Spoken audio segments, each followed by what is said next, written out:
నేను చూడడం చాలా సంతోషంగా ఉంది. నేను చాలా మిస్ అయ్యాను. నేను మిమ్మల్ని మిస్ అయ్యాను నాన్న. మెలిని తన కొత్త జీవితాన్ని మొదలుపెట్టింది. మీరు ఎక్కువ మత్తు అలవాటు వల్ల మరణం వరకు వెళ్ళారు కదా.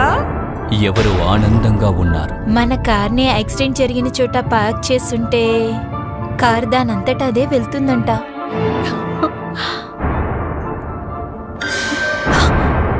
ఇలాంటి పరిస్థితుల్లో తనకి వేరే మార్గం లేదు.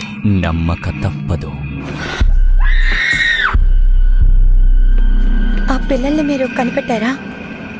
లేదు. ఈ ఊర్లో ఉన్న వీధుల పేర్లన్నిటికీ ఆ చనిపోయిన పిల్లల పేర్లే పెట్టారు. ఆ పిల్లల కదా నిజమే. నేను చూడగలుగుతున్నాను. నాతో ఏదో చెప్పాలనుకుంటున్నారా? ఏం చేస్తున్నావు నువ్వు?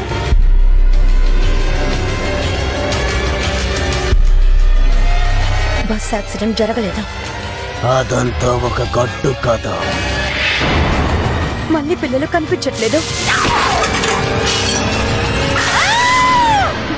ఎక్కడున్నావు నువ్వు?